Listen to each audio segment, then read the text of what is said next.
కృపా తండ్రి అద్భుతగాడా నీకే వేళ స్తోత్రమునైనా మీ సన్నిధి మాతోండి ఇంతవరకు మమ్మల్ని కాశీదానం కూడా వేళ స్తోత్రం చెల్లించినాం తండ్రి ప్రభా.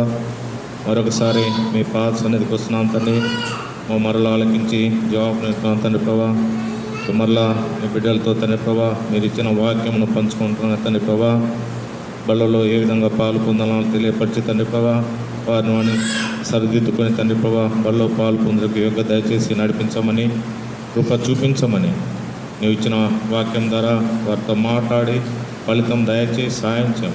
యేసుక్రీస్తు నామమున పెట్టుకుంటున్నాం తండ్రి, ఆమేన్. రెండు నేనే చెప్పడం వల్ల కొంతమంది బోరు పుడుతుందేమో, మరి ఒకరు చెప్పింటే బాగుండేది. ఈరోజు ఎందుకో నన్నే చెప్పమన్నారు కాబట్టి దేవుని కృపలన రెండు వాక్యాలు నేనే చెప్పుటకు సిద్ధపడినాను. కాబట్టి 1 కొరింథీయులు 11వ అధ్యాయము 1 కొరింథీయులు 11వ అధ్యాయము 28 నుండి 31 వరకు అందరం కలిసి చదువుకుందాము. 28 నుండి 31 వరకు చదవండి. కాబట్టి ప్రతి మనుష్యుడు తను తాను పరీక్షించుకునేవాళ్ళను, అలాగ చేసి ఆ రొట్టెని తిని ఆ పాత్రను త్రాగవలను. ప్రభు శరీరం అని వివేచింపక తిని తాగువాడు తనకు శిక్షావిధి కలుగుటకే తిని తాగుతున్నాడు. ఇందువల్లనే మీలో అనేకులు బలహీనులు రోగులై ఉన్నారు, చాలామందిని ఎదిరిస్తున్నారు. అయితే మనలను మనమే విమర్శించుకున్నట్లా తీర్పు పొందకపోదుము. అలాగే ఈరోజు పాఠ్యాంశము ప్రకటన గ్రంథము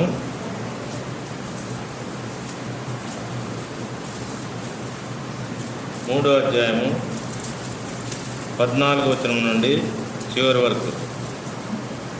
3వ అధ్యాయము 14వ వచనం నుండి చివరి వరకు మార్చిస్తారు. లవోదీకలో ఉన్న సంఘదూతకు ఇలా వ్రాయము. ఆమెనవాడు నమ్మకమైన సత్యసాక్షియు దేవుని సృష్టికి ఆదియునైన వాడు చెప్పు సంగతులేమనగా, నీ క్రియలు నేను ఎరుగుదును, నీవు చల్లగానైనా వెచ్చగానైనా లేవు. నువ్వు చల్లగానైనా వెచ్చగానైనా ఉన్న మేలు. నువ్వు వెచ్చగానైనా చల్లగానైనా ఉండక నులివెచ్చగా ఉన్నావు కనుక నేను నిన్ను నా నోట నుండి ఉమ్మివేయని ఉద్దేశించుతున్నాను. నువ్వు దౌర్భాగ్యుడును, దిక్కుమాలిన వాడును, దరిద్రుడును, గుడ్డివాడును, దిగంబరునై ఉన్నావని ఎరుగక నేను ధనవంతులను ధనవృద్ధి చేసి ఉన్నాను, నాకేమీ కొదవలేదని చెప్పుకొంచున్నావు. నువ్వు ధనాభివృద్ధి చేసుకున్నట్లు అగ్నిలో కుటుంబం వేయబడిన బంగారంను నీ దిశమల సిగ్గు కనబడుకున్నట్లు ధరించుకుంటకు తెల్లని వస్త్రమును నీకు దృష్టి కలుగునట్లు నీ కనులకు కాటుకను నా యొద్ద కొనుమని నీకు బుద్ధి చెప్పుచున్నాను. నేను ప్రేమించేవాడిని అందరినీ గద్దించి శిక్షించుచున్నాను కనుక నీవు ఆసక్తి కలిగి మారు మనసు పొందుము. ఇదిగో నేను తలుపునొద్ద నిల్చుండి తట్టుచున్నాను. ఎవడైనా నా స్వరముని తలుపు తీసినాడ్లా నేను అతని వద్దకు వచ్చి అతనితో నాతో కూడా అతను భోజనం చేయదు. నేను జయించి నా తండ్రితో కూడా ఆయన సింహాసనం ముందు కూర్చుండిన ప్రకారము జయించువాడిని నాతో కూడా ఆ సింహాసనం ముందు కూర్చోండి. సంఘంలో ఆత్మ చెప్పుతున్న మాట చెవిగలవాడు వినుగాక. ఇక్కడ మనము లవోదీక సంఘం గురించి ఈరోజు చదువుకుంటున్నాము. లవోదీక అనేది ఒక పట్టణం, ఒక పెద్ద పట్టణము. అది ఎలా అంటే లోకరీత్యా చూసినట్లయితే చాలా ధనవంతమైన పట్టణం. ఆ పట్టణంలో ఎన్నో పరిశ్రమలు ఉన్నాయి. ముఖ్యంగా కాటుక అందరికీ తెలుసు. కాటుక లేడీస్ అంతా పెట్టుకుంటారు. కొంతమంది ముస్లింలు మగవాళ్ళు కూడా పెట్టుకుంటారు. గల్ఫ్ కంట్రీస్లో అయితే అందరూ పెట్టుకుంటారు. అటువంటి కాటుక మామూలు మన ఇండియాలో దొరికే కాటుక కాదు, కానీ అది స్వచ్ఛమైన కాటుక. దేవుడు ఏమంటున్నాడు, ఆ కాటుకను ఇక్కడ నీకు దృష్టి కలుగునట్లు నీ కన్నులకు కాటుకను నా యొద్ద కొనమని చెప్తున్నామట. అటువంటి కాటుక అక్కడ తయారు చేసే పరిశ్రమలు ఉన్నాయి. ఇంకొకటి ఏముందంటే దీనికి ప్రసిద్ధి అంటే అది ఊళ్ళు అంటే తెలుసు కదా, మనము స్వెటర్స్ అవన్నీ వేసుకుంటాం. ఊళ్ళు మఫ్లర్స్ ఊళ్ళతో చేసినాయి. ఆ ఊళ్ళు కూడా చాలా ప్రసిద్ధి చెందిన పట్టణం. ఇంకొకటి ఏంటంటే ఆ పట్టణం దేనికి ప్రసిద్ధి అంటే అక్కడ చల్లని నీరు, వేడి నీళ్ళ ఊటలు, నీటి బుగ్గలు అంటాం కదా, అటు నీటి బుగ్గలకు ప్రసిద్ధి చెందింది. అయితే అటువంటి మహాపట్నంలో ఒక సంఘం ఉంది. ఆ సంఘం పేరే లవోదియక సంఘం. ఆ లవోదియక సంఘము చివరి సంఘాన్ని చూపిస్తుంది. అంతకుముందు ఎన్నో సంఘాలను గురించి దేవుడు చెప్పుకుంటూ వచ్చినాడు. ఇది 7వ సంఘం. 7వ సంఘం యొక్క పరిస్థితిని దేవుడు చెప్తూ వస్తున్నాడు. ఆ పరిస్థితి ఎట్లా ఉందంటే, అది ధనవంతమైన ప్రదేశమే కానీ ఆ యొక్క సంఘము శారీరకంగా ధనవంతమైన సంఘమే కానీ సంఘం అంటే ఈ కట్టడాలు కాదు, లేక రాళ్లతో కట్టబడ్డ కట్టడాలు కాదు, లేకుంటే ఇనుప వీటితో చేయబడిన కట్టడాలు కాదు. కానీ సంఘం అంటే మనము విశ్వాసులమే. విశ్వాసాల గురించి దేవుడు ఇక్కడ చెప్తున్నాడు. లవోదియక సంఘం యొక్క విశ్వాసుల పరిస్థితి గురించి చెప్తున్నాడు. దేవుడే అక్కడ వాళ్ళు ఎటువంటి వాళ్ళంట, శారీరకమైన ధనవంతులు. నాకు చాలా ధనం ఉంది, నాకు ఎవరేం చేయలేరు నన్ను అని విర్రవీగే జనము. ఆత్మీయంగా చూసినట్లయితే వారు దిక్కుమాలిన వారుగా ఉన్నారు. ఆత్మీయంగా చూసినట్లయితే వెనుకబడిన వారుగా ఉన్నారు. అలాంటి జీవితం జీవిస్తున్న సంఘాలు అవి. నేటి సంఘం మనం చూసినట్లయితే మన సంఘాల్లో కూడా అటువంటి పరిస్థితే ఉంది. దేవుడే స్వయంగా ఆ సంఘాన్ని గురించి ఏం చెప్తున్నాడు ఇక్కడ? 15వ అధ్యాయం 15వ వచనం చూడండి. నీ క్రియలను నేను ఎరుగుదును, నీవు చల్లగానైనను వెచ్చగానైనా లేవు. నీవు చల్లగానైనా వెచ్చగానైనా ఉన్న మేలు, నువ్వు వెచ్చగానైనా చల్లగానైనా ఉండక నులివెచ్చగా ఉన్నావు కనుక నేను నా నోటు నుండి నిన్ను ఉమ్మివేయ ఉద్దేశించుతున్నాను. ఎటువంటి పరిస్థితి అంట? ఆ సంఘంలోని విశ్వాసులు అట వేడిగా లేరు, వెచ్చగా లేరు, చల్లగా లేరు. ఏ విధంగానంట? నులివెచ్చగా ఉన్నా అంట. నులివెచ్చగా ఉన్న ఇప్పుడు మనం నీళ్ళు ఉన్నాయి, వేడిగన్నా కొంచెం తాగొచ్చు, మరీ పూర్తిగా చల్లగా ఉన్న తాగొచ్చు. కానీ నులివెచ్చలుగా చేస్తాం చూడ, తాగలేము. ఏం చేస్తుందని? ఉమ్మేస్తాము. మనిషి ఆ విధంగా ఉమ్మేసినప్పుడు దేవుడు అంటే వేడిగా ఉన్నా అంటే నీ యొక్క పరిస్థితి, నీ ఆత్మీయత ఎదుగుదల లేదని దేవుడు సూచిస్తున్నాడు. అక్కడ నీ యొక్క ఆత్మీయత ఎంతో భయంకరంగా ఉందని చూపిస్తున్నాడు. కాబట్టి ఆ విధంగా వేడిగా లేవు నువ్వు ఆత్మీయంగా. అందుకని నేనేం చేస్తా అంటున్నాడు? ఉమ్మివేస్తా అంటున్నాడు. ఒకసారి ఉమ్మేసిన తర్వాత దేనికి పనికిరాదు. అది భూమిలో కలిసిపోతుంది ఆ ఉమ్మి, కానీ దేనికి పనికిరాదు. తర్వాత నువ్వు అగ్నిగుండంలో పడవేయబడతావు. చల్లగా ఉన్నా నీ యొక్క కోపము, రౌద్రం అన్ని తగ్గి సంఘంలో ఉంటావు. కానీ ఆ విధంగా లేకపోతే నులివెచ్చ జీవితం జీవిస్తుంటే సంఘంలో నీకై నీవు హానికరం చేసుకున్నావని కాక సంఘం కూడా నష్టం కలిగించేవాడిగా ఉంటామని దేవుడు ఈ విధంగా చెప్తున్నాడు. ఇక్కడ మనం చూసినట్లయితే లవోదిక సంఘము 7వ సంఘము, చివరి సంఘము, అది మన యొక్క సంఘాలను, ప్రస్తుతం మన సంఘాలను చూపిస్తుంది. ప్రస్తుతం మన సంఘంలో విశ్వాసులు కూడా అటువంటి పరిస్థితే ఉన్నారు. ఎటువంటి పరిస్థితి కలిగి ఉన్నారంటే, మేము విశ్వాసులను చెప్పుకుంటున్నారా కానీ విశ్వాస జీవితం లేకుండా వేషధారణ కలిగిన జీవితం కలిగి ఉన్నారు. నామకార్థ క్రైస్తవులుగా వస్తున్నారు, మందిరంకి వస్తున్నారే కానీ పేరుకు మాత్రం మందిరంకి వస్తున్నారు. ఆ రోజు సండే వస్తారు, ఆదివారం వచ్చి కూర్చొని మోకాళ్ళ మీద ఉండి వాక్యం మీద వెళ్ళిపోతున్నారే కానీ అది వాళ్ళ హృదయంలో నాటపట్టంలే. విశ్వాసమని చెప్పుకుంటున్నారే కానీ వాళ్ళు ఎలాంటి జీవితం చెప్తున్నారంట?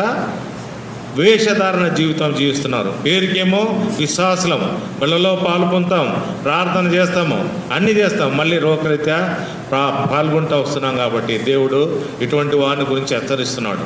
ఇటువంటి పరిస్థితుల్లో ఉన్న మనము వేషధారణ జీవితం జీవిస్తున్న మన జీవితము, విశ్వాసులమని చెప్పుకుంటున్న మనము దేవుణ్ణి మొరపెట్టలేకపోతున్నాం. దేవా, నేను చేసిన పాపలను బట్టి నేనెంతో శిక్ష అనుభవిస్తున్నాను, నేను వేషధారణ జీవితం జీవిస్తున్నాను, నన్ను క్షమించమని అడగటం లేదు. కానీ ఇంకా లోకం వైపు చూస్తూ లోకరీత్య ప్రవర్తిస్తూ ధన సంపాదనలు, ధన ధాన్యాలతో విర్రవీగిపోవాల్సి మనం చూస్తున్నాం. కానీ ఎప్పుడైతే దేవుని మందిరంలో ఉండి దేవుని ప్రార్థించి దేవుని బిడ్డలతో కలిసి సహవాసం కలిగి ఉండాలనే ఆలోచన లేదు. కాబట్టి లవోదిక సంఘం యొక్క విషయాన్ని బట్టి మన సంఘాలు కూడా హెచ్చరిస్తున్నాడు, మన విశ్వాసాలను కూడా హెచ్చరిస్తున్నాడు. వారి యొక్క పాపమును, వారి యొక్క జీవితమును, వారి యొక్క వీక్నెస్ను దేవుడు ఎత్తిపట్టి ఏం చెప్తున్నా అంట? మనకు కళ్ళ ఎదుట పెడుతున్నాడు. నీ జీవితం ఇది, నీ పరిస్థితి ఇప్పటికైనా మారమని చెప్తున్నాడే కానీ లవోదిక సంఘం యొక్క విశ్వాసంను ఏ విధంగా హెచ్చరిస్తున్నాడో మనల్ని నేటి యుగంలో మనల్ని కూడా ఆ విధంగా దేవుడు హెచ్చరిస్తున్నాడు. నువ్వు అనుకోవచ్చు, నేను విశ్వాసిని, బలలో పాలు పొందున్నాను, నాకేం లేదు, దేవుని పరలోక రాజ్యంలో చేస్తా అనుకుంటున్నామేమో. తప్పది. ఈ లోకంలో సంఘంలో మనం వచ్చినప్పుడు సంఘంలో ఏమవుతుందంటే నీ పాపాల గురించి ఇతరులు చెప్పడం కాదు, కానీ నీకు నాకు తెలియకపోవచ్చు, కానీ నీ పాపాల గురించి దేవుడికి అంతా తెలుసు. ఏ విధంగా తెలుసు దేవుడికి? నీ మందిరంలో ప్రవేశించినప్పుడు నీ గోడలోనే రాళ్ళు దేవునికి మొరపెట్టుకుంటాయి నీ గురించి.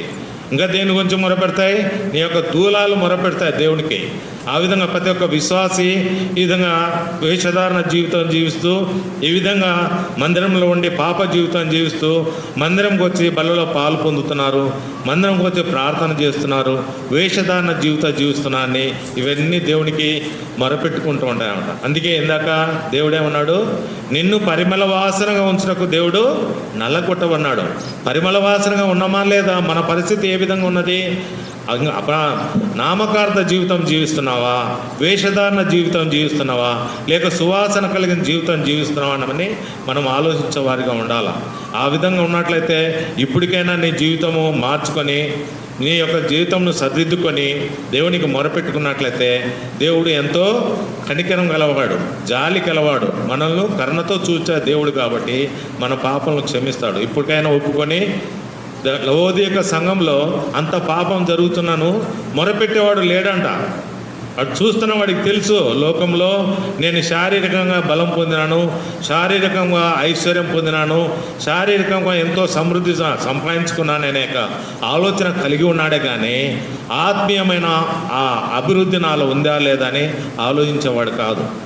మనం సంఘంలో చూసినట్లయితే చాలామంది ఏమనుకుంటామంటే, నేను సంఘంకి వస్తున్నా, నన్ను చూసి రెస్పెక్ట్ ఇవ్వాలి, అందరూ గౌరవించాలా, ఎందుకంటే నా యొక్క ఉద్యోగరీత్యా కానీ, నా యొక్క ఆదాయం గురించి కానీ, నా యొక్క ఐశ్వర్యం గురించి కానీ నన్ను ఇది చేయాలని అనుకుంటారంట. ఒక ఎగ్జాంపుల్ ఒకటి చెప్తాను. ఒక ఆయన మొన్న రీసెంట్గా నేను ఒక వాక్యం వింటూ చెప్పా. ఒక తహసీల్దార్ ఎంటర్ అయిపోయినా అంట ఇక్కడికి మందిరంలోకి.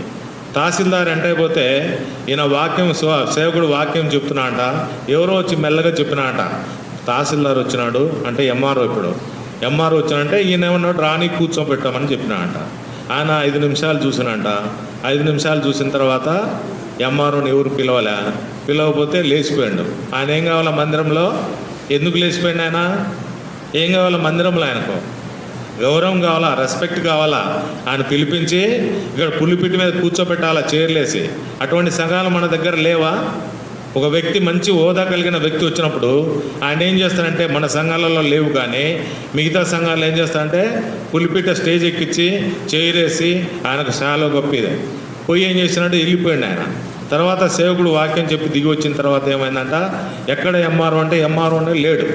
ఎందుకు లేడంటే, నన్ను ప్రతి సంఘం నేను పోతే ఏం చేస్తారంట, ఆయన గుణపరిచేవాళ్ళంట, స్టేజ్ మీదకి పిలిచేవాళ్ళంట. స్టేజ్ మీదకి పిలిచి శాలో కప్పి ఆయన మాట్లాడిచ్చేవాళ్ళంట. అటువంటి చేయలేదు ఈ సంఘంలో, నన్ను అవమానకరం జరిగిందని వెళ్ళిపోయానంట. అది దేవుడు కోరుతున్నాడా? అటువంటి స్థితిని దేవుడు కోరటంలే. ఏ స్థితిని దేవుడు కోరుకుంటున్నాడు? తగ్గింపు కలిగిన స్థితిని దేవుడు కోరుకుంటున్నాడు. లవోదిక సంఘంలో కానీ ఈ సంఘంలో కానీ దేవుడు కోరుకున్నది ఏంటి? నిన్ను తగ్గింపు గల గుణము నువ్వు కలిగి ఉండాలా, పశ్చాత్తాప గుణం కలిగి ఉండాలా. అటువంటి గుణం లేకపోతే దేవుడు నిన్ను నన్ను అంగీకరించే స్థితి లేడు.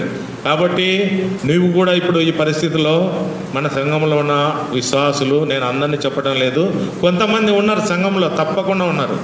ఎటువంటి నామకార్థ క్రైస్తవులు వస్తున్నాము పోతున్నాము, ఎదుగుదల లేదు, ఆత్మీయత లేదు, ఎటువంటి గుణాలు లేకుండా క్రీస్తుకు ఏదైతే ప్రీతికరమైన విషయాలు ఉన్నాయో ఆ ప్రీతికరమైన విషయాలకు విరుద్ధంగా మన జీవితం జీవిస్తున్నాం. అటువంటి జీవితం జీవిస్తాను నిన్ను నన్ను దేవుడు ఏం చేస్తున్నాడు? ఒకరోజు ఏమన్నాడు? లవోదిక విశ్వాసాలు ఏమన్నాడు? నువ్వు వెచ్చగానూ లేవు, నులివెచ్చగానూ లేవు, వెచ్చగానే లేవు, చల్లగానే లేవు, ఎలా ఉన్నా అంట? నులివెచ్చగా ఉన్నా అంట. నులివెచ్చగా ఉంటే ఏం చేస్తానంట? దేవుడు ఆయన నోటి నుండి ఉమ్మేస్తా అంటున్నాడు. నిన్ను కూడా ఆ రోజు రాకముందే నిన్ను నువ్వు సిద్ధపరచుకో. ఒకవేళ దేవుడు నిన్ను కరుణించి నీ మొరలు ఆలకించి ఏం చేస్తాడు, ఆయన్ను వెచ్చగా ఉంచవచ్చు. వెచ్చగా ఉంచినప్పుడు నీ ఆత్మీయత వెచ్చగా ఉంటుంది. నువ్వు ఎప్పుడైతే వెచ్చగా ఉంటావో ఆత్మీయంగా, ఇంకొకరికి వెచ్చదనం కలిగించడానికి వీలవుతుంది. వెచ్చదనం అంటే దేవుని వాక్యంలో ఇతరులకు వాక్యం చెప్పేవారుగా, ఇతరులను ప్రోత్సహించేవారుగా, ఇతరులను రక్షణ మార్గంలో నడిపించేవారుగా ఉంటాం. లేదా చల్లదనం కూడా ఉన్నాయా, ఒకందుకు మంచిదే. మందిరంలో వచ్చి కొంతమంది కోపస్తులు ఉంటారు, నాకు రెస్పెక్ట్ ఇవ్వటం లేదే, నన్ను మాట్లాడటం లేదే అని కోపగించుకునే వాళ్ళు ఉంటారు చాలామంది. అటువంటి ఎప్పుడైతే చల్లదనం నీవు కలిగి ఉంటావో అటువంటి కోపం నీలో ఉండదు, అటువంటి రౌద్రం నీలో ఉండదు, అటువంటి ఆవేశం నీలో ఉండదు. కాబట్టి దేవునికి నీ గుణాలు ప్రీతికరంగా ఉంటాయి. కాబట్టి దేవుడు ఏం చెప్తున్నాడు, నువ్వు వెచ్చగానైనను చల్లగానైనా ఉంటే ఎంతో మంచిది. నులివెచ్చమైన జీవితం జీవిస్తూ ఉంటే నిన్ను ఉమ్మి వేస్తూ ఉంటున్నాడు. ఉమ్మి వేసిన తర్వాత మన జీవితము ఏ విధంగా ఉంటుందో ఒకసారి ఆలోచించండి. మన జీవితము ఎటువంటి పరిస్థితుల్లో మనం పోతామో ఆలోచించండి. మన కుటుంబ పరిస్థితులు ఏ విధంగా ఉంటాయో ఒకసారి ఆలోచించండి. ఎప్పుడైతే ఇక్కడ 1 కొరింథీయుల 11లో సెలవిచ్చినట్లుగా మనము తెలియక బలలో పాలు పొంది రక్తం అంటే మామూలుగా న్యాచురల్గా యాజ్ టీజ్గా ఇది ఉందిలే, అది బల్ల అందరికి సంబంధించిందిలే బల్ల అని దానిలో పాల్గొని ఎక్కడ లవోదిక సంఘంలాగా వేషధారణ కలిగిన జీవితం కలిగి ఆ బలలో పాలు పొందితే అంతకన్నా శాపము ఇంకొకటి లేదు. ఏమవుతుందంట, దానివల్ల మరణం వస్తుందంట. కాబట్టి మరణం పొందకముందే మనల్ని సరిదిద్దుకోవాలని చూస్తున్నాం. ఇంకొకటి ఏంటంటే లవోదిక సంఘంలో దేవుడు ఒక 5 అంశాలను ఆయన గిట్టని అంశాలుగా మనం చూస్తున్నాం. ఎక్కడ ఉంది అది? 17వ వచనంలో చూడండి. నీవు దౌర్భాగ్యుడవును, దిక్కుమాలిన వాడవును, దరిద్రుడవును, గుడ్డివాడును, దిగంబరుడనై ఉన్నావని ఎరుగక నేను ధనవంతుడును, ధన సమృద్ధి చేస్తున్నాను, నాకేమీ కొదవలేదని చెప్పుకుంటున్నావు. కాబట్టి ఈ లోకంలో నీకు కొదవ లేకుండా ఉండొచ్చు, కానీ నీ జీవితం ఎటువంటిదంట? దేవుడు ఏం చెప్తున్నా, నీ జీవితాన్ని దౌర్భాగ్యమైన జీవితం కలిగి ఉన్నావు అంటున్నాడు. దిక్కుమాలిన జీవితం నీ జీవితం అంటున్నాడు. దరిద్రుడు అని చెప్తాను, నువ్వు ధనవంతుని చెప్పుకుంటున్నావేమో, ఆత్మీయంగా అటువంటి వాడంట దరిద్రుడుగా. ఈ లోకంలో సంపాదించింది ఏమి పైలోకంలో దేవుని దగ్గరికి ఏమి రాదు. నువ్వు అనుకోవచ్చు, నేను ఆస్తులు ఎంత సంపాదించినా, నా దగ్గర కోట్ల రూపాయలు ఉన్నాయి, నేను నాకు నా పిల్లలకు సమృద్ధిగా నేను జీవించిన కాలం బతుకోవచ్చు అనుకుంటావు. ఇక్కడ జీవితం కాదు నువ్వు ఆలోచించాల్సింది. ఎక్కడ జీవితం ఆలోచించాలా? పైలోకంలో ఏ విధంగా ఉంటుంది నేను జీవితం. పైలోకం గురించి ఆలోచించినట్లయితే నీవు ఈ విధంగా దౌర్భాగ్య జీవితము, దిక్కుమాలిన జీవితము, దరిద్రులను, గుడ్డివాడును, దిగంబరుడుగా ఉండకుండా దేవుని సన్నిధిలో జీవించేవాడిగా ఉంటావు. ఇక్కడ మనం ఈ లోకంలో సంపాదించవచ్చు, ఈ లోకంలో సంపాదించి ఎంతో మేడలు మిద్దెలు కట్టుకోవచ్చు అని, కానీ అది దేనికి పనికిరావు. నీ పాప జీవితంతో ఒకప్పుడు ఎక్కడ ఉండాలంట? జీవితాంతము ఎక్కడ ఉండాలా? అగ్నిగుండంలో వేయబడతావు. ఒక భక్త సింగ్ గారు ఒక బుక్లో రాస్తూ ఒక మాట చెప్పినమాట. ఒక ఊర్లో 2 ఉన్నారు. ఒక ఆమె ధనవంతురాలు, ఒక ఆమె బీదరాలు. బీదరాలు ఎటువంటిదంట? ఇండ్లలో పని చేసుకుంటా ఆమె. ఆ పని చేసి ఆమె ఎక్కడ ఉంటుందంట? ఈ ధనవంతురాలు ఇంట్లో పనిచేసి సాయంత్రం అయితేనే ఆమెను కాళ్ళు చేతులు నొక్కి, కొంతమంది ఉంటారు కదా, ఆ ఏజ్ వచ్చిన తర్వాత కాళ్ళు నొప్పులు ఇవన్నీ ఉంటాయి, కాళ్ళు చేతులు నొక్కి ఇంట్లో పని అన్ని చేసి సర్ది పెట్టి వంటలు చేసి ఆమె ఇంటికి పోతా ఉందంట. ఇంటికి పోతా ఏం చేసేదంట? డైరెక్ట్ ఇంటికి పోదు. ఎక్కడికి పోతుంది? ప్రతి ఒక్క ఇంటిని దర్శిస్తుందంట ఆమె. ఎవరైతే దేవుని నమ్మలేదో వారికి పోయి వాక్యం చెప్పి వాళ్ళ దేవుని నమ్మించేట్టు చేస్తుందంట. ఈమె ఏం చేస్తుంది? ఈమె కూడా కొన్ని పుణ్యకార్యాలు చేస్తుంది. ఎవరు? ధనవంతరాలు. ఎటువంటి పుణ్యకార్యాలు? నువ్వు పోయినావంటే, ఇక మేము మందిరం కడుతున్నాము, సిస్టమ్ ఒక డబ్బులు కావాలంటే రాసుకో, 1,00,000 రూపాయలని చెక్ రాస్తుంది. ఇంకొకరు వస్తే రాసుకో 2 లక్షలు. ఆ విధంగా ఆమె ఏమనుకుంటుందంటే, నేను ధనవంతురాలు తగ్గినట్టు సహాయం చేస్తున్నా అనుకుంటుంది ఆమె. అయితే ఈమె ఏం చేస్తుంది? ప్రతి ఒక్క ఇంటికి పోయి రక్షణ కార్యం జరిగినట్లు వాక్యం చెప్పి ప్రతి ఒక్కరిని ఒప్పించి తన పాపంలో ఒప్పుకున్నట్లు చేసి దేవుని నమ్మించట్టు చేస్తుందన్నమాట. అయితే ఒకరోజు ఏమైందంట, ఈ పని మనిషి చనిపోయి పరలోకం చేరింది. తర్వాత కొన్నాళ్లకు ఈ ధనవంతురాలు కూడా చనిపోయి ఎక్కడ పోయిందంట? ఆమె కూడా పరలోకం చేరింది. పుణ్యకార్యాలు చేసింది కాబట్టి విశ్వాసరాలే ఆమె కూడా పరలోకం చేరిన తర్వాత దూత ఆమెను తీసుకుపోతుందంట పరలోకంలో. నీ ఇల్లు చూపిస్తాను. అక్కడ మనకు గృహాలు ఉన్నాయి. దేవుడు ఏమన్నాడు? నేను వెళ్ళి మీకు స్థలమును చూస్తా అని చెప్తున్నాడు దేవుడు కొత్త నిబంధన గ్రంథంలో. కాబట్టి మనకు ప్రతి ఒక్కరికి అక్కడ మనం చేసిన ఇక్కడ సేవను బట్టి అక్కడ వజ్ర వైడూర్యాలతో కట్టబడిన ఇల్లు ఉంటాయి. ఇక్కడ గురించి మనం ఆలోచించకూడదు. ఇది టెంపరీ జీవితము. ఇక్కడ ఉండే ధనం ఉండొచ్చు, సంపద ఉండొచ్చు, ఇంకేమైనా ఉండొచ్చు. ధనవంతుడు అగ్నిగుండంలో పడిన తర్వాత లాజరు ఎలాంటి వాడు? లాజరు కురుపులతో నింపబడి ఏది కుక్కలు నాకుతున్న జీవితము అనేది లాజర్ది. ధనవంతుడు ఎటువంటి వాడు? పెద్ద ధనవంతుడు. ఆయన ఏమి ప్రార్థన చేసేటప్పుడు కూడా ఎంతో వేషధారణ ప్రార్థన చేసేవాడు. లాజరు ఆ విధంగా కాదు. చనిపోయిన తర్వాత ఇద్దరు ఎక్కడ ఉన్నారంట? లాజరు దేవుని రొమ్మున కూర్చున్నాడు. ఇక్కడ ఎవరు కూర్చున్నాడు? ఇక్కడ అగ్నిగుండంలో ఎవరు పడినాడు? ధనవంతుడు ఏపడినాడు. ధనవంతుడు ఏమంటున్నాడు? లాజర్ను పంపి నీటి చుక్కను నా నోటిలో ఏమంటున్నాడు ఆయన. కాకపోతే ఏముంది మనకు? ఆ అగ్నిగుండంకు ఆ లాజరు ఉండే దానికి మధ్య ఏముందంట? అగాధం ఉంది. మేము అక్కడికి రాలేము, మీరు ఇక్కడికి రాలేరు.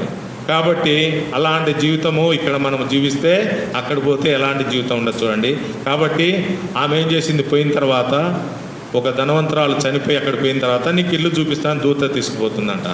చూపిస్తే మధ్యలో ఇదిగో నీ ఇంట్లో పని మనిషి ఉంది కదా, ఈ పని మనిషి ఇల్లు ఇదని చూపించిందంట. ఆ పని మనిషి ఇల్లు ఎట్టుందంట? వజ్ర వైడూర్యాలతో కట్టబడి ఉందంట ఆ ఇల్లు. సో ఈమె అనుకున్నదంట, ఓయబా నా పని మనిషికే ఇంత ఇల్లు ఇస్తే నాకు ఇంకెంత పెద్ద ఇల్లు ఉంటుందని ఆలోచించుకుంటా పోయిందంట. పోతే ఒక ఇల్లు చూపించిందంట దేవదూత. ఇదిగో ఇదే మన ఇల్లు అన్నాడు. అదేంది? దేవదూతను క్వశ్చన్ చేసిందంట. ఏమని? నా పని మనిషికే వజ్ర వైడూర్యాలను ఇల్లు ఇచ్చినవే, నాకేంది? ఏమంటారు దీన్ని? కొట్టం అంటే తెలుసు కదా. ఏముంటుంది కొట్టం? దేంతో కప్పబడతాము? గడ్డి కర్రలతో నింపబడి ఉంటుంది. నా పని మనిషికే అటువంటి ఇల్లు ఇచ్చిన, నాకేంది ఇటువంటి చిన్న కొట్టం ఇచ్చినావని అడిగిందంట దేవదూతను. అప్పుడు దేవదూత ఏం రిప్లై ఇచ్చిందంటే, ఆమె నువ్వు విశ్వాసవే, నువ్వు కూడా చేసినావు. ఏది? పుణ్యకార్యాలు చేసినావు. ఆ పుణ్యకార్యాలు ఎటువంటి పుణ్యకార్యాలు? నీ కోసం చేసుకున్నావు, నీ ఘనత కోసము, నీ మహిమ కోసం చేసుకున్నావు. కాబట్టి అది మాకు ఏమొచ్చిందంటే ఇక్కడ నుండి నువ్వేమైతే ఘనకార్యములు చేసినావో ఆ ఘనకార్యములు తగ్గట్టు మాకేమొచ్చిందంట? కొయ్య కాలు వచ్చింది. కాబట్టి దాంతో ఈ ఇంటిని నిర్మించినామని చెప్పినట్ట. అయితే ఆమె ఏం చేసింది? పని మనిషి ఆమె ఇంటింటికి తిరిగి అందరికీ రక్షణలోకి నడిపించింది. కాబట్టి మాకు వజ్ర వైడూర్యాలు పంపించింది. కాబట్టి ఆమె వజ్ర వైడూర్యాలతో ఆమెకు అటువంటి ఇల్లు కట్టినామని చెప్పడం జరిగింది. కాబట్టి మనము ఈ లోకంలో ఉన్నప్పుడు ధన సమృద్ధి చేసుకోవడము, లేకుండా ధన ధాన్యాదులు పెంచుకోవడము, పొలములు కొనడము, ఇల్లు కట్టుకోవడము, ఇవన్నీ మనం ఈ లోకంలో ఉండొచ్చేమో కానీ పరలోకంలో పోయినప్పుడు అవేవి పనికిరావు. కాబట్టి దేవుడు ఏమంటున్నాడు?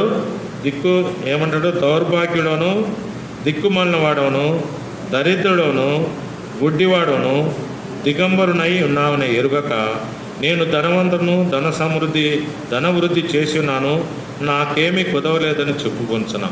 అటువంటి గర్వంతో మనము నింపబడిన జీవితం కలిగి, వేషధారణ జీవితం కలిగి మనం జీవిస్తున్నాం. కాబట్టి మనం సరిదిద్దుకొని ఏదైతే దేవునికి ప్రీతికరంగా ఉన్నదో ఆ ప్రీతికరమైన జీవితం జీవించి ఆ పనులలో పాల్పొందితే దేవుడు ఎంతో మనల్ని సంతోషించేవాడుగా ఉన్నాడు. కాబట్టి ఇక్కడ 5 విషయాల గురించి మనము చూసుకున్నట్లే, ఫస్ట్ దౌర్భాగ్యమైన జీవితం అనేది ఎటువంటిది? విశ్వాసులు మనం చెప్పుకుంటున్నాము కానీ దౌర్భాగ్యమైన జీవితం మనం కలిగి ఉన్నాము, ఓడిపోయిన స్థితి కలిగి ఉన్నాము, మరియు ఓటమి పాలైన జీవితం మనం కలిగి ఉన్నాము. దౌర్భాగ్య జీవితం అంటే ఓడిపోయిన జీవితము, ఓటమి పాలైన జీవితం కలిగి ఉన్నాము. కాబట్టి రోమా 7:24 ఒకసారి చదవండి. రోమా 7:24.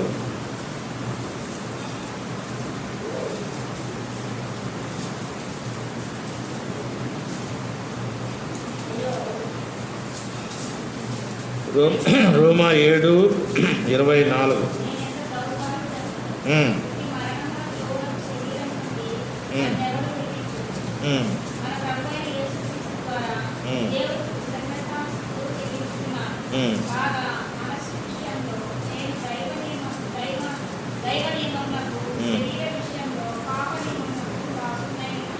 ఎటువంటి అయ్యో నేనెంత దౌర్భాగ్యుడను, ఇట్టి మరణమునకు లోనకు శరీరం నుండి నన్ను ఎవడు విడిపించును. దౌర్భాగ్య జీవితం జీవిస్తాను, నిన్ను ఎవడు విడిపించలేడు.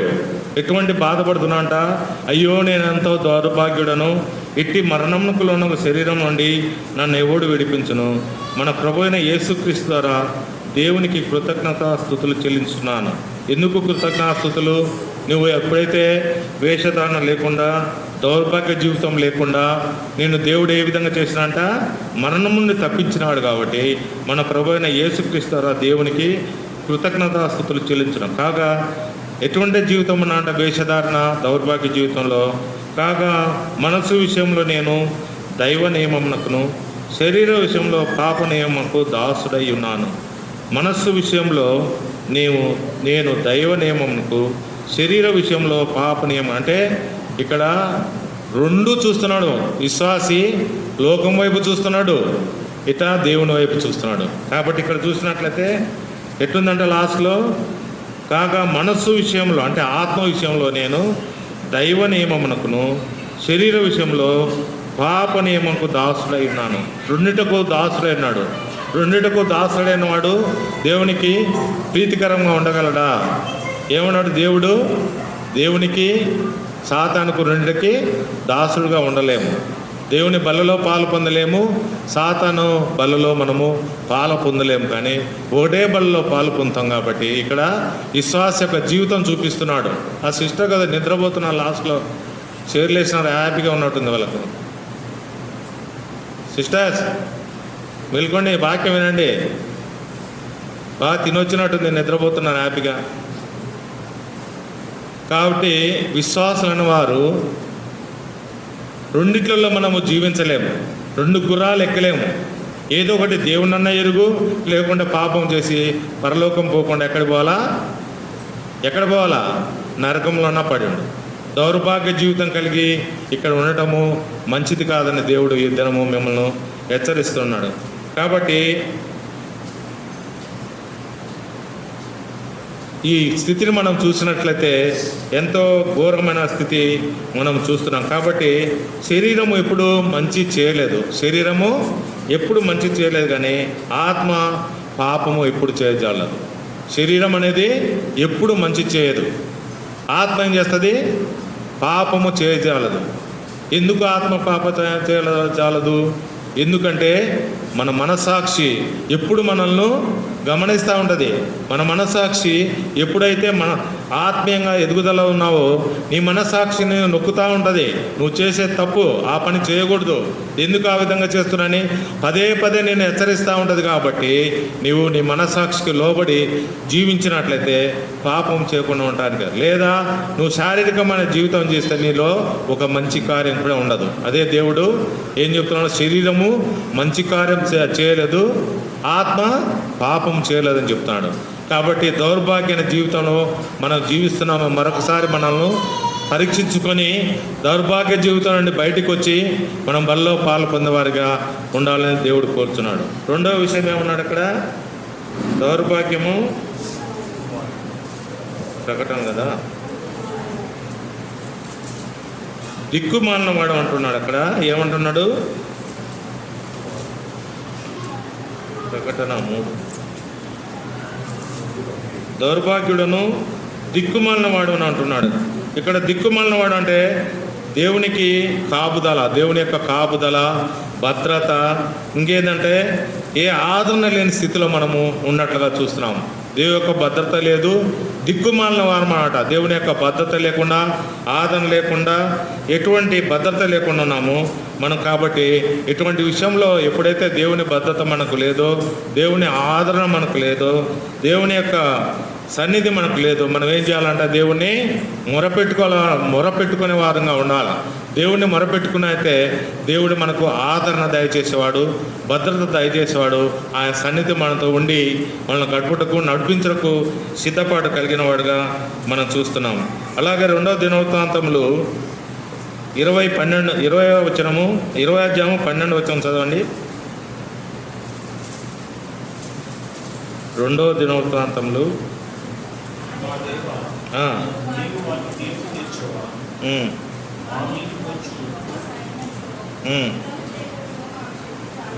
ఉమ్, ఉమ్, ఉమ్.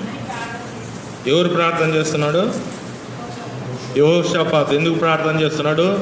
మోయాబీలు, అమ్మోనీలు అంత పెద్ద సైన్యం ఆయన మీదకి దండెత్తి వచ్చినప్పుడు యెహోషాపాతు యుద్ధం చేయలేడు. ఆయన శారీరకంగా ఉండి సైన్యాన్ని సమకూర్చుకొని ఎంతోమంది రాజులున్న రాజులతో మాట్లాడి మన ప్రార్థన నిబంధనలు చూసినట్లయితే ఎంతోమంది రాజులు అద్దెకి తెచ్చుకొని వారితో యుద్ధం చేసిన దినాలు ఉన్నాయి. అయితే యెహోషాపాతు ఆ విధంగా చేయకుండా ఏం చేస్తున్నాడు? ఆయన అమ్మోనీయులు, మోయాబీలు ఆయన యుద్ధం మీదకి వచ్చినప్పుడు ఆయన ఏం చేస్తున్నాడు? ఎవరిని ప్రార్థిస్తున్నాడు? దేవుణ్ణి ఏమని ప్రార్థిస్తున్నాడు? చదవండి, ఏమని ప్రార్థిస్తున్నాడు?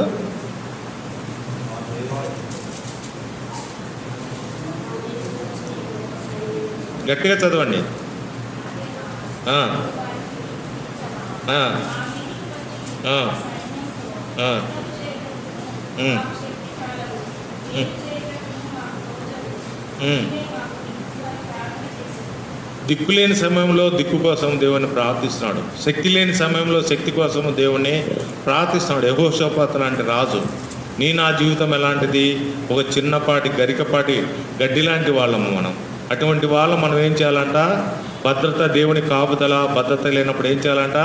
దేవుని యెహోషాపాతు ఏ విధంగా ప్రార్థించినాడో శత్రువు ఆయన మీదకి వచ్చినప్పుడు ఆ విధంగా దేవుడు మనల్ని ప్రార్థించమని కోరుతున్నాడు. ఆయన నువ్వు ఎప్పుడైతే భద్రత కోసము, కాపుదల కోసము, ఆయన శక్తి కోసం నువ్వు ఎప్పుడైతే ప్రార్థిస్తావో దేవుడు ఏమంటున్నాడో మనకు శక్తి ఇస్తాడు, భద్రత ఇస్తాడు, కాపుదల ఇస్తాడు. కాబట్టి మనం ఆయన్ను కేకవేవారిగా ఉండాలా, మొరపెట్టుకుని ఉండాలా, మనము ప్రార్థించేవారికి ఉంటా. దేవుడు కరుణించేవాడుగా ఉన్నాడు. కీర్తనలు 91:7 చదవండి. కీర్తన 91:7.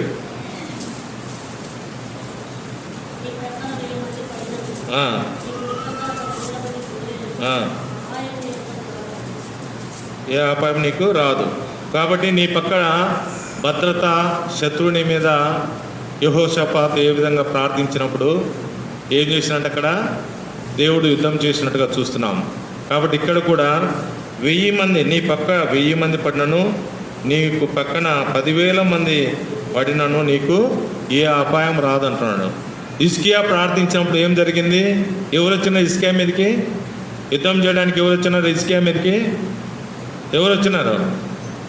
అష్షూరాజు వచ్చినాడు. అక్కడ ఆయన మీద యుద్ధం చేయడానికి అష్షూరాజు ఎన్నో ప్రగల్భాలు పలికిండు. నీ దేవుడు ఎంత గొప్పవాడు, నేను ఇంతమంది రాజులు జయించిన, ఇంతమంది నాకు నా యుద్ధంలో కూలిపోయినారు, నువ్వెంత ఒక ఆఫ్టర్ ఆల్ అని హిజ్కియాను ప్రేరేపించినట్టుగా చూస్తున్నాం. అయితే హిజ్కియా ఏం చేసిండు? యెహోషాపాతు ప్రార్థించినట్టుగానే హిజ్కియా ఏం చేసినట్ట? కన్నీళ్లు పెట్టి ప్రార్థించినప్పుడు హిజ్కియా యుద్ధం చేసినా? ఎవరు యుద్ధం చేసినారు?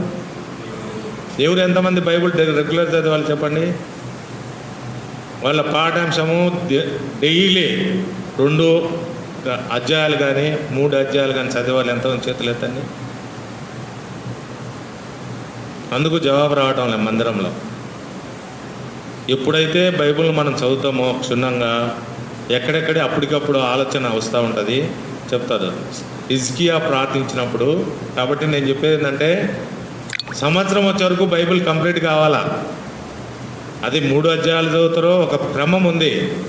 రోజు 3 అధ్యాయాలు, ఆదివారం వచ్చే వరకు 5 అధ్యాయాలు కానీ, లేకుంటే రోజు 4 అధ్యాయాలు కానీ ఒకేసారి చదవమని చెప్పడం లేదు. కానీ పొద్దున్నే లేచిన వెంటనే 2 అధ్యాయాలు, మధ్యాహ్నం 1 అధ్యాయము, పడుకునే ముందు 2 అధ్యాయాలు చదివి ప్రార్థన చేసుకుంటే ఉదయం లేచినప్పుడు ప్రార్థన, చదివి ప్రార్థన, మధ్యాహ్నం చదివి ప్రార్థన, రాత్రి చదివి ప్రార్థన చేస్తే బైబిల్ 1 సంవత్సరానికి కంప్లీట్ అవుతుంది. ఎంతమంది బైబిల్ ఇంతవరకు కంప్లీట్ చేసిన వాళ్ళు చేతులు ఎత్తండి.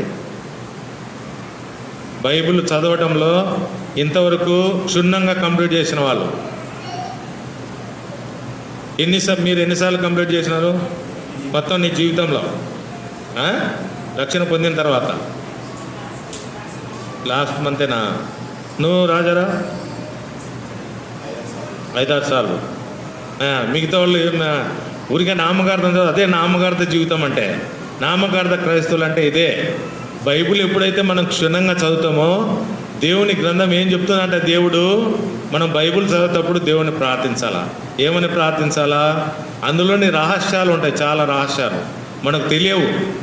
దేవుడు ఎందుకు ఈ బైబిల్ రాయించిండా, ఇందులోని రహస్యంలో ఏం పెట్టినా తెలుసుకోవాలంటే బైబిల్ చదివే ముందు దేవుణ్ణి మనం ప్రార్థించాలా.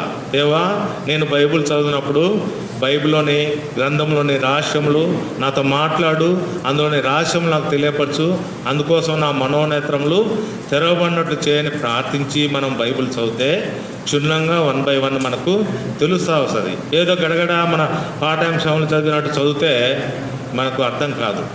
నేను ఎప్పటి నుండి చదువుతున్నా అంటే 3వ తరగతి నుండి చదువుతున్నాను. నేను 3వ తరగతి నుండి ఎప్పుడైతే అంటే మేము అప్పుడు హిందువులుగానే ఉన్నాం, కానీ మా అమ్మ నామకార్థ క్రైస్తవుని అమ్మ బైబిల్ తెచ్చుకున్నది వాళ్ళ ఇంట్లోండి, ఆ గూట్లో పెట్టేది. నేను చదువుకుంటున్నా. మా అమ్మ మా నాయన బాప్తిసం పొందిన తర్వాత నేను డైలీ చదవడం మొదలుపెట్టిన. ఆ బైబిల్ అప్పుడు ఏదైనా ఒక కథల బుక్లా చదువుకునేవాడిని.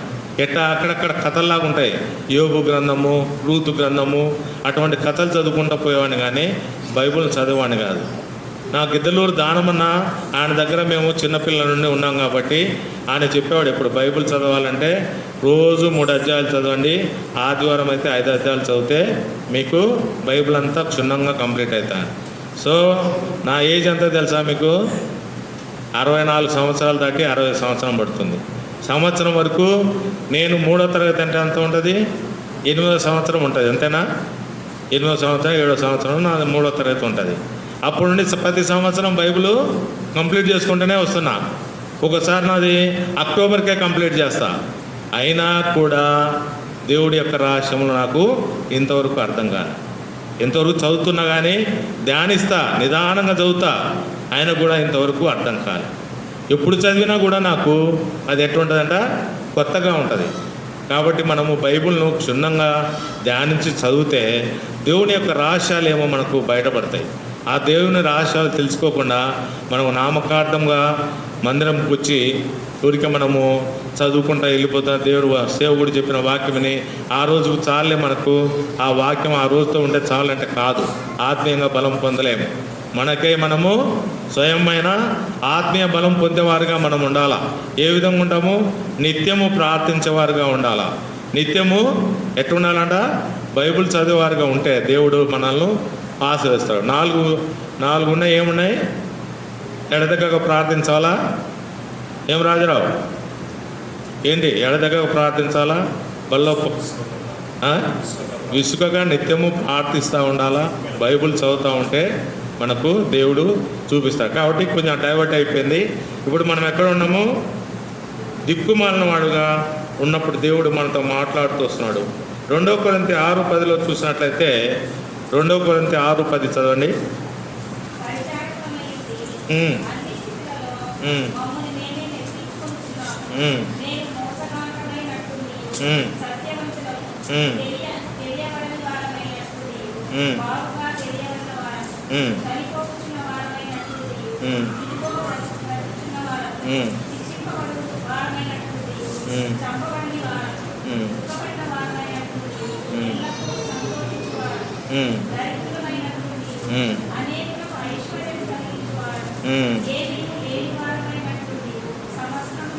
కలిగిన వారు, ఏమీ లేని వారు మైండ్ ఎట్లున్నామంట? మనము సమస్తం కలిగి ఉన్నాము.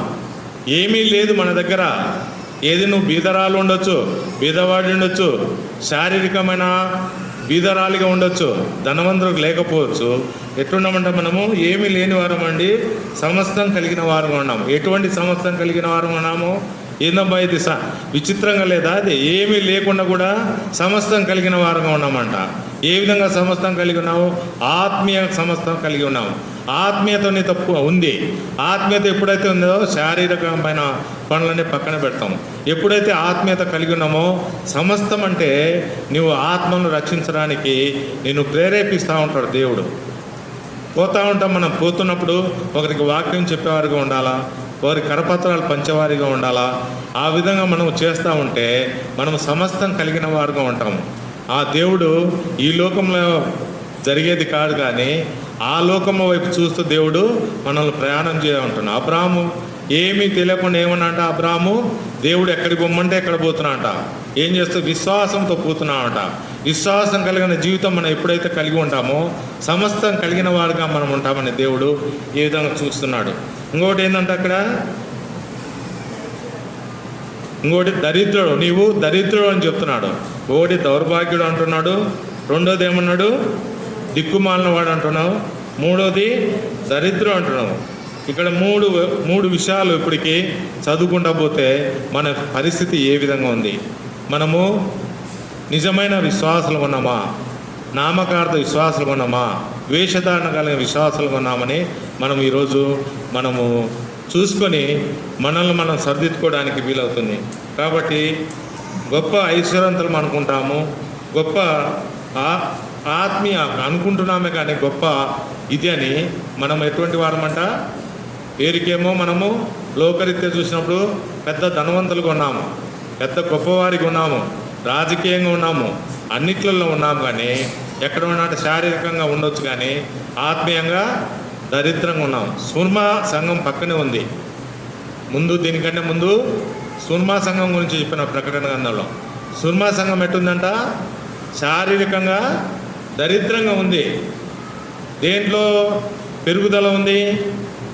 శారీరకంగా దరిద్రంగా ఉన్నప్పుడు దేంట్లో పెరుగుదల ఉంటుంది? ఆత్మీయంగా పెరుగుదల ఉందన్నమాట. కాబట్టి సుర్మా సంఘం వలె మనం జీవించాలని దేవుడు కోరుతున్నాడు. సుర్మా సంఘము ఏ విధంగా ఉందో, లవోదిక సంఘం ఏ విధంగా దేవుడు డిఫరెన్స్ మనకు చూపిస్తున్నాడు. మనము లవోదిక సంఘంలో కాక సుర్మా సంఘం వలె దేవుడు ఉండాలని మనల్ని కోరుతున్నాడు. కాబట్టి ఈ పరిస్థితిని మనం చూసినట్లయితే మనము ధనవంతులు మనం చెప్పుకుంటూ దరిద్రులుగా జీవిస్తున్న జీవితం చూస్తే ఎంత భయంకరమైన జీవితము. అయినా ఇటువంటి జీవితం జీవిస్తూ మనము దేవుణ్ణి మొరపెట్టలేక ఉన్నాం. కాబట్టి యాకోబు 2:5 చదవండి. యాకోబు పత్రిక 2:5.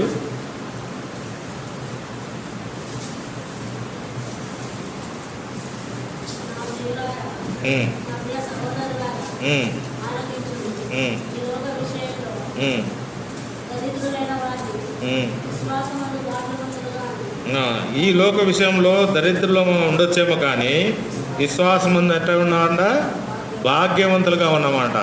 దాని గురించి మనము దేవుణ్ణి ఎట్లున్నామంట, దేవుణ్ణి ఎప్పుడు స్తుతించేవారిగా ఉండాలా, ఎప్పుడు దేవుణ్ణి సన్నిధిలో నివసించేవారిగా ఉండాలా.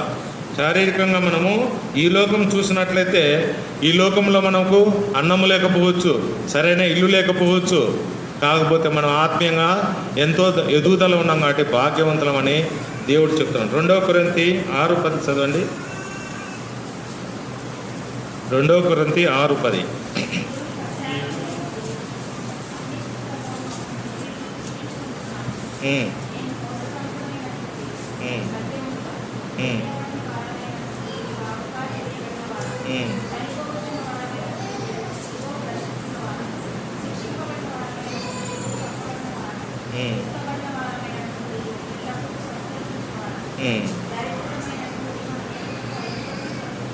దరిద్రమైనట్టు ఉండమే కానీ అనేకులకు ఐశ్వర్యం కలిగించే వారికి ఉన్నాము.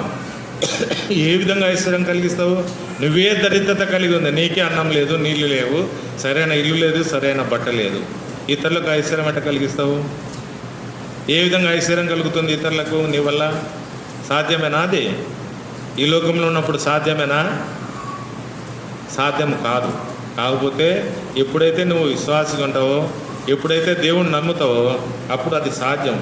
అనేకులకు ఐశ్వర్యం కలిగిన వాడుగా ఉంటావు. ఏ విషయంలో అనేకులకు ఐశ్వర్యం కలిగిన వారుగా ఉంటావు? మీరు ఆత్మ విషయంలో, ఆత్మీయంగా ఐశ్వర్యమును ఇతరులకు పంచే విషయంలో. నేను ఇందాక చెప్పిన కదా, వాక్యమును ఇతరులకు పంచుకుంటా పోతే దానివల్ల ఐశ్వర్యము ఇతరులకు ఇచ్చినట్లుగా ఉంటుంది. ఇతరులకు ఎప్పుడైతే మనం రక్షణ కార్యం వాళ్ళు జరిగిస్తామో అప్పుడు మనము వాళ్ళను సంపన్నులుగా చేసినట్టుగా ఉంటాం. మనమే ఐశ్వర్యం కాదు, కానీ ఈ లోకంలో దరిద్రులను ఐశ్వర్యవంతులు కాకపోయాను, ఇతరులను ఐశ్వర్యవంతులుగా చేయటకు మనకు దేవుడు ఒక సహాయం చేస్తూ ఉన్నాడు. అటువంటి సహాయాన్ని మనము ఇతరులతో పంచుకొని ఇతరులకు ఐశ్వర్యం కలిగించేవారు ఉండాలి. నా దగ్గర ఏమి లేదే, నా భూమి లేదు, ధనం లేదు, ఆ విధంగా ఐశ్వర్యం అడగటం లేదు దేవుడు. నీ ఆత్మీయత ఎంత పెంచుకుంటున్నావో, ఆత్మీయను అనుసరించి ఇతరులకు చెప్పి నీ వాక్యమును చెప్పి వాళ్ళను ఆత్మీయంగా ఎంత ఐశ్వర్యవంతులుగా చేస్తున్నావు, అదే నువ్వు చేసే ఐశ్వర్యవంతులు చేసే విధానము. దాన్నే దేవుడు ఇతరులకు ఐశ్వర్యం కలిగిస్తున్నారని చెప్తున్నారు. కాబట్టి అటువంటి జీవితం మనం జీవిస్తున్నామా లేదని ఒకసారి బల్లో పాలు పొందగలను పరీక్షించుకోవాలని దేవుడు కోరుతున్నాడు. ఇంకోటి సామెతలు 19:1 చూడండి.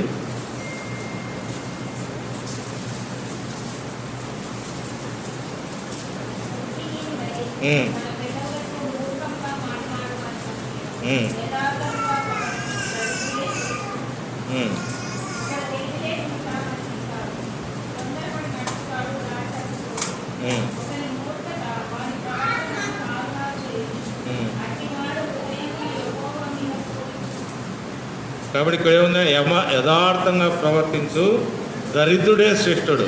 ఎవడైతే దరిద్రత కలిగి ఉన్నానో వాడైతే, ఎప్పుడైతే యథార్థత కలిగి ఉంటాడో వాడే శ్రేష్ఠుడు. ఇక్కడ ఏదైతే యథార్థంగా లేకుండా నువ్వు ధనవంతుడిగా ఉండొచ్చు, ధన ధాన్యాలతో తులదవచ్చు, బంగారం ఉండొచ్చు, బంగారు నగలు నువ్వు మెడ నిండా వేసుకోవచ్చు, కానీ యథార్థం లేకుండా ఉంటే నువ్వు శ్రేష్ఠుడుగా దేవుని ఎదుట ఎన్నుకోబడడానికి వీల్లేదు. అలాగే సామెతలు 19:22 చూసినట్లయితే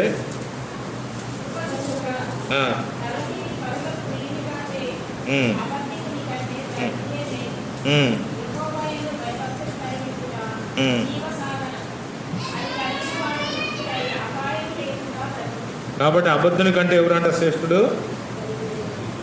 అబద్ధుని కంటే దరిద్రుడే మేలని చెప్తున్నాడు. అబద్ధాలు ఆడేవాడి కంటే దరిద్రుడు. మనము విశ్వాసంతో మందిరంకి వస్తాము, బయటికి పోతేనే ఏం చేస్తాం, మళ్ళీ అబద్ధాలు ఆడుతుంటాం. వాళ్ళకంటే ఎవరంట శ్రేష్ఠుడు? దరిద్రుడే శ్రేష్ఠుడు. ఇక్కడ ఉండవచ్చు, నేను ధనవంతురాలను ఇది చేసుకోవచ్చు. ఒక చిన్న విషయము మనకి ఏదైనా పాజిటివ్ కావాలా, మనకైతే బెనిఫిట్ అవుతుందో ఆ బెనిఫిట్ని బట్టి మనం ఏం చేస్తామంట, చిన్న అబద్ధం ఆడడానికి మనము వెనుకం చేయము.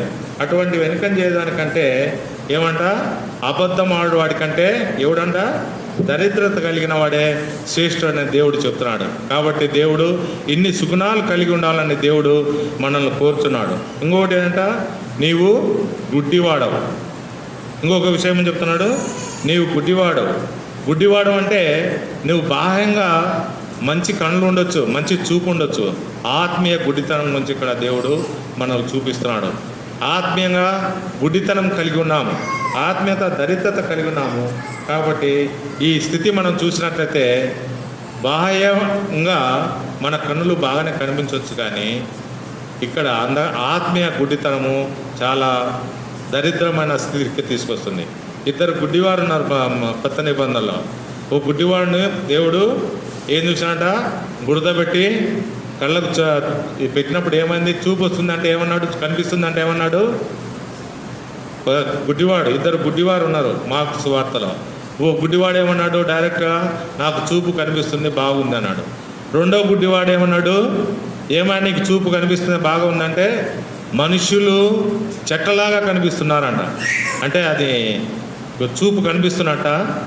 వాడికి ముందే గుడ్డివాడైతే వాడికి మనుషులు ఎలా ఉంటారో, మనుషుల ఆకారం ఎట్లా ఉంటుందో తెలియదు. వాడు ఏమంటున్నాడు, ఏమైనా నీకు బాగా కనిపిస్తుందంటే మనుషులు చెట్లలాగా కనిపిస్తున్నాడంట. అంటే వాడి ఆత్మీయ దరిద్రత, ఆత్మీయ గుడ్డితనం ఇంకా పోలే. ఇక్కడ నిజమైన గుడ్డితనం ఉన్నవాడికి చూపు వచ్చింది, ఆత్మీయ గుడ్డితనం వానికి దేవుడు ఎన్నిసార్లు ముట్టినా ఆత్మీయ గుడ్డితనం పోవటంలే. వాడిని ఎన్నిసార్లు ముట్టాల్సింది వచ్చింది, దేవుడు 2 సార్లు ముడితే అప్పుడు వానికి చూపు వచ్చింది. ఆ విధమైన స్థితిలో నువ్వు ఉన్నావు, ఒకసారి ఆలోచించుకో. అటువంటి గుడ్డితనం నువ్వు కలిగి ఉన్నావా? పైకి మాత్రము బాహ్యంగా నేను చూస్తే మంచి చూపులు ఉన్నాయి, నాకు బాగుంది అని అనుకుంటున్నాయేమో, కానీ ఆత్మీయ గుడ్డితనంతో ఉంటే ఒకసారి నేను పరీక్షించుకోమని చెప్తున్నాను. అంటే వేషధారణ జీవితము తీసేయమంటున్నాను. గుడ్డివాడు చెప్పినట్లుగా మనుషులు చెట్ల వల్ల కనిపిస్తున్నారనే వేషధారణ పోగొట్టుకొని నిన్ను తగ్గించుకొని ఆత్మీయంగా ఎదుగుదల పొందినట్లయితే దేవుడు నీకు సహాయం చేయగలిగిన వాడుగా ఉన్నాడు. 2 కొరింథీ 4:4 చదవండి.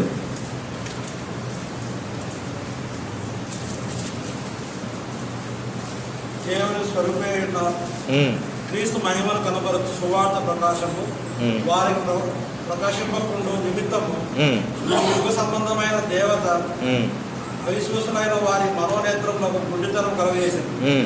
అంధకారంలో నుండి వెలుగు ప్రకాశించును గాక అని పలికిన దేవుడే తన మహిమను కూర్చిన జ్ఞానం యేసుక్రీస్తునందు వెల్లడిపరచుటకు మా హృదయంలో ప్రకాశించదు. కాబట్టి క్రీస్తును అంగీకరించిన వారే ఎటువంటి వారంట? అంగీకరించిన వారు. క్రీస్తును ఎవరైతే అంగీకరించిన వారో వాళ్ళే గుడ్డివారు. ఇప్పుడు ఎక్కడ ఆయన హృదయంలో ప్రకాశించినట్లుగా చూస్తున్నాం. అక్కడ ఎవరైతే క్రీస్తును అంగీకరించలేదో అటువంటి ప్రకాశం మన హృదయంలో ఉండదు. కాబట్టి అటువంటి వారిని గుడ్డివారుగా ఉండొచ్చు. ఇక్కడ చేరిన వాళ్ళలో విశ్వాసాలు ఉండొచ్చు, దేవుని రక్షణ లేని వాళ్ళు ఉండొచ్చు, రకరకాల మనుషులు వస్తారు మందిరంలోకి. అయితే ఎప్పుడైతే నువ్వు క్రీస్తుని నమ్మలేదో, క్రీస్తుని నమ్మనట్టయితే నువ్వు ఇంకా గుడ్డివాడివే. నువ్వు బాహ్యంగా మంచిగా ఉండొచ్చేమో, మంచి చూపు ఉండొచ్చేమో, కానీ ఆత్మీయంగా గుడ్డివాడని గ్రహించవలసిందిగా ఈరోజు దేవుడు నిన్ను కోరుచున్నాడు. కాబట్టి నువ్వు అనుకోవచ్చు, నేను తిరుగుతున్నాను, అన్ని చేస్తున్నాను, నాకు ఎప్పుడో దేవుడు నాకు సమయం ఇచ్చినప్పుడు నేను రక్షణ పొందుతాను, బాప్తిసం పొందుతాను అనుకోవచ్చు.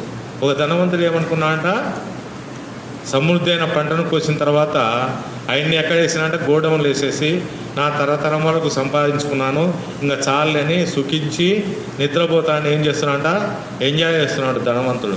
ఏమైందంట, దేవుడు ఆయనతో ఏం మాట్లాడినాడు, నిన్ను ఈరోజు తీసుకుంటున్నా అన్నాడు. ఎక్కడికి పోతాడు ధనవంతుడు? నరకానికి పోతాడు. లాభం ఏంది, అంత సంపాదించుకొని లాభం లేదు కదా. కాబట్టి ఎవరైతే ఇంకా దేవుని నమ్మలేదో, ఇంకా రక్షణ కార్యం జరగలేదో, ఆ ధనవంతుల వాళ్ళగా నరకానికి పోకుండా ఇప్పుడే రక్షణ పొంది దేవుణ్ణి అంగీకరించవలసిన కోరుతున్నాం. మనము క్రీస్తును అంగీకరించిన వారు ఎవరైతే ఉంటారో వారు గుడ్డివారని చెప్తున్నారు. అటువంటి గుడ్డితనం లేకుండా ఆత్మీయ గుడ్డితనంతో ఎల్లప్పుడూ దేవుణ్ణి సేవించేవారుగా మనం ఉండాలని దేవుడికి కోరుతున్నాం. అలాగే మత్తయి సువార్త 23:15.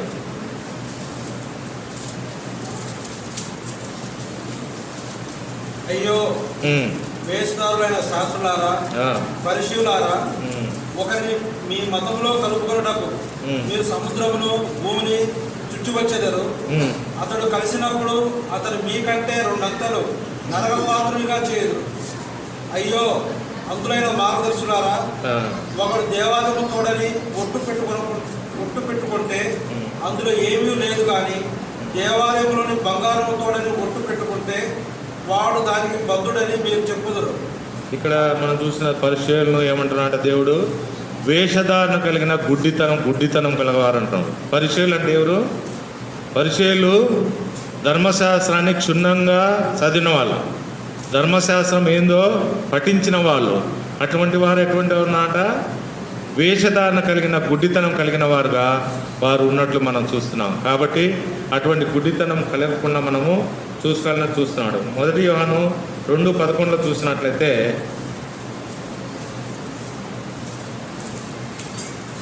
ఎవరు గుడ్డివాడని ఇంకొక విషయం చూసినట్లయితే, తన సహోదరుని ద్వేషించువాడు చీకటిలో ఉండి చీకటిలో నడుస్తున్నాడు, చీకటి అతని కనులకు గుడ్డితనము కలగజేసాడు. ఎవరైతే తన సహోదరుని ప్రేమించకుండా ఉంటాడో వాడు గుడ్డివాడని చెప్తున్నాడు. ఎవరైతే క్రీస్తును నమ్మని వాడు ఉంటాడో వాడు గుడ్డివాడు. పరిచయులు వేషధారణ అనే గుడ్డితనం కలిగి ఉన్నట్లుగా మనం ఉండకూడదు అంటున్నాడు. 3వది ఎవరైతే సహోదరుని ప్రేమించకుండా ఉంటాడో వాడు కూడా గుడ్డివాడు అంటున్నాడు. ఇంకా లూకా చూసినట్లయితే 18:30 ఉంటాడండి.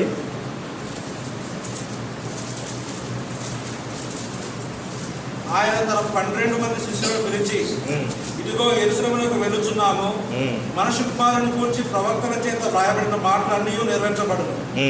ఆయన అన్యజనులకు అప్పగింపబడును. వారు ఆయనను అపహసించి అవమానపరిచి ఆయన మీద మూవేసి. 18:38 లూకా లూకా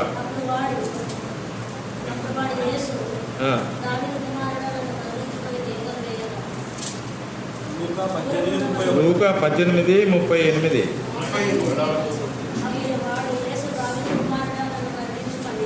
ఎరుకో దారి పక్కన గుడ్డివాడు కేక వేస్తున్నాడు. ఏమంటున్నాడ, నన్ను కరుణించమని కేకతో గుడ్డివాడే కేక వేస్తుంటే, మంచిగున్న నీ జీవితము, బాహ్యంగా నీ గుడ్డితనం లేని జీవితం ఉన్న నీవు, మంచి కనులు కలిగిన నీవు ఒక్కరోజున కేక వేసినావా దేవుణ్ణి? గుడ్డివాడే కేక వేస్తున్నాడు నన్ను కరుణించమని. నువ్వు నన్ను కరుణించమని ఎప్పుడన్నా కేక వేసినవా దేవుణ్ణి? అటు కేకేయలేని పరిస్థితిలో ఉంటే దేవుడు నీతో మాట్లాడుతున్నాడు ఈ దినం. కాబట్టి దేవుని కేకేయమంటున్నాడు. నీవు గుడ్డితనం కలవాడు. ఎటువంటి గుడ్డితనం దేవుడు మనకు చూపిస్తూ వచ్చినాడు. అటువంటి గుడ్డితనంతో ఇంకా ఉంటే దేవుడు ఈ దినము నీతో మాట్లాడుతున్నాడు. కాబట్టి ఒకవేళ విశ్వాసం వేయండి, రక్షణ పొంది బాప్తిసం తీసుకొని ఉన్నవాడు నీవు కూడా ఇంకా ఆత్మీయ గుడ్డితనంతో ఉంటే ఇప్పుడు నిన్ను సవరించుకొని నిన్ను సరిదిద్దుకొని దేవుడు ఏమంటున్నాడ బల్లో పాలు పొందమంటున్నాడు. ఇంకా లాస్ట్లో ఏముందంట, నీవు దిగంబరుడు, నీవు దిగంబరుడు అని దేవుడు చెప్తున్నాడు. మనము మందిరానికి వచ్చినప్పుడు కానీ బయటికి వెళ్ళినప్పుడు కానీ వెలగల వస్త్రాలు వేస్తాం. వెలగల వస్త్రాలు వేస్తాం కానీ వాటికి ఏముంటుంది, శారీరకమైన వస్త్రాలు, ఆత్మీయ వస్త్రాలు కాదవి. ఎప్పుడైతే శారీరక వస్త్రాలు వేసి వెలగల వస్త్రాలు వేసినా ఆత్మీయంగా నువ్వేమంట దిగంబరుడుగా అని చెప్తున్నాడు. ఆత్మీయ దిగంబరత్వము. అటువంటి వాళ్ళకి ఏం చెప్తున్నట్టు ఆదికాండము 3:21 3:21 చదవండి.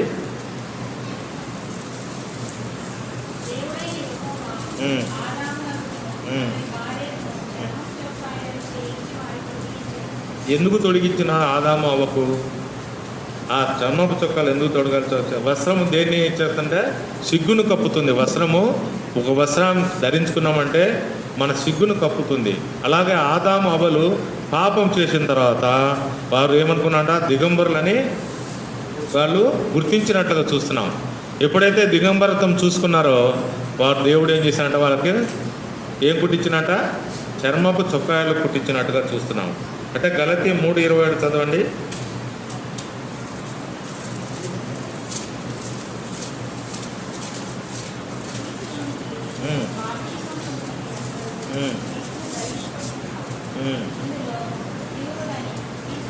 చాలు క్రీస్తులోనికి బాప్తిసం పొందిన వారందరము క్రీస్తును ధరించుకొని ఉన్నాం. అంటే క్రీస్తే మన వస్త్రము. క్రీస్తును ధరించుకోవడం అంటే క్రీస్తే మన వస్త్రము. మన సిగ్గును కప్పే దేవుడు ఎవరంట, క్రీస్తే. ఆయన క్రీస్తును ఎప్పుడైతే మనము దేవుని నమ్మినామో దేవుడే మనకు వస్త్రంగా ఉన్నాడు. కాబట్టి క్రీస్తే మన వస్త్రంగా మనము ఉంచుకోవాలి. అలాగే యెషయా 61:10 చూడండి, ఏం వస్త్రాలు ఇచ్చినాడు మనకు. యెషయా 61:10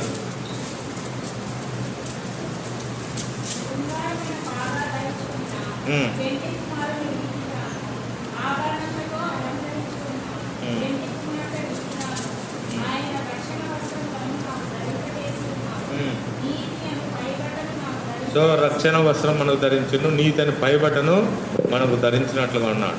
ఈ లోకపు వస్త్రాలు కాదు మనకు దేవుడు ఇచ్చేది. ఈ లోకపు వెలగల వస్త్రాలు ఉండొచ్చు. మీటర్ ప్యాంట్ వచ్చేసి 6,000 7,000, ఒక్కొక్క చీర కట్టి 10,000 20,000 30,000 ఉండొచ్చు. చీరలు కట్టినంత మాత్రాన లాభం లేదు. నేను కూడా షాపింగ్ పోయిన కర్నూలు. అలా షాపింగ్ చూస్తుంటే ఒక్కొక్క అంటే క్రిస్టియన్సే ఈరోజు వచ్చి ఈ కాలంలో వచ్చేంత క్రిస్టియన్సే కదా పండగ వస్తుంది. ఒక్కొక్క సిస్టర్ వచ్చి 30,000 శారీ ఇస్తావా, 20,000 శారీ ఇస్తావా, చీర కట్టుకోవడం చూసుకోవడం అద్దంలో ఇదే సరిపోతుంది. ఒక్కొక్కరు గంటలు 2 గంటలు సెలక్షన్. ఆ వస్త్రాలు దేవుడు కోరటంలే, అది టెంపరీ వస్త్రాలు. దేవుడు ఎటువంటి వస్త్రాలు ఇస్తున్నాడు, రక్షణ వస్త్రాలు, నీతిని పైబట్టను ఇస్తున్నాడు. కాబట్టి అటువంటి వస్త్రాలు మనం ధరించేవారిగా ఉండాలని దేవుడు కోరుతున్నాడు. అలాగే 1 పేతురు 5:5 చదవండి.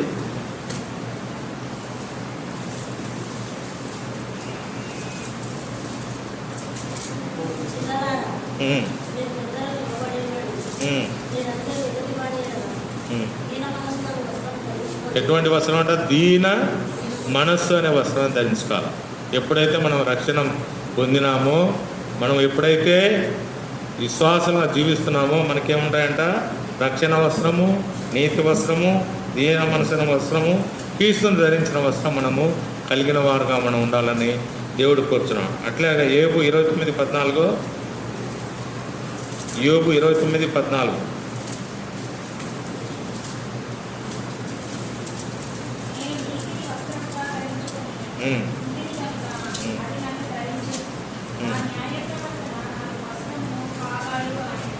న్యాయ ప్రవర్తన వస్త్రాన్ని యోబు ధరించుకున్నట్లుగా చూస్తున్నాం. నీ వస్త్రములు ఏదైతే ధరించుకున్నారో వారందరూ ఎంతో శ్రేష్ఠులుగా ఉన్నారు. కాబట్టి నువ్వు ఈ దినము ఇటువంటి వస్త్రములు కలిగి ఉన్నావా, ఇటువంటి దౌర్భాగ్య స్థితిని కలిగి ఉన్నావా, లేక ఎట్టున్నావు?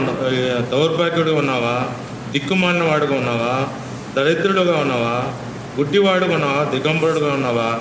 లేక ఆయన నోట్లో నుండి ఉమ్మివేయబడి వాడుగా ఉన్నావా? నిన్ను పరీక్షించుకొని ఈరోజు బల్లో పాలు పొందవలసిందిగా దేవుడు మిమ్మల్ని హెచ్చరిస్తున్నాడు. కాబట్టి బల్లో పాలు ముందు ఒకరొకరు తమను తాము పరీక్షించుకొని ఎవరైతే ఈ విషయాలలో పాలు పొందటం లేదో, ఎటువంటి విషయాల్లో లేకుండా, పాప జీవితం లేకుండా ఎవరైతే మంచి మనసు కలిగి రక్షణ వస్త్రము, నీతి వస్త్రము అనే నీతి పైబట్ట కలిగి ఉన్నారో, వారందరూ న్యాయ ప్రవర్తన బట్టను కలిగి ఉన్నారో వారందరూ మన యొక్క బలలో పాలు పొందవలసినగా దేవుడు కోరుతున్నాడు. దేవుడి వాక్యం ఆశ్రదిస్తున్నారు.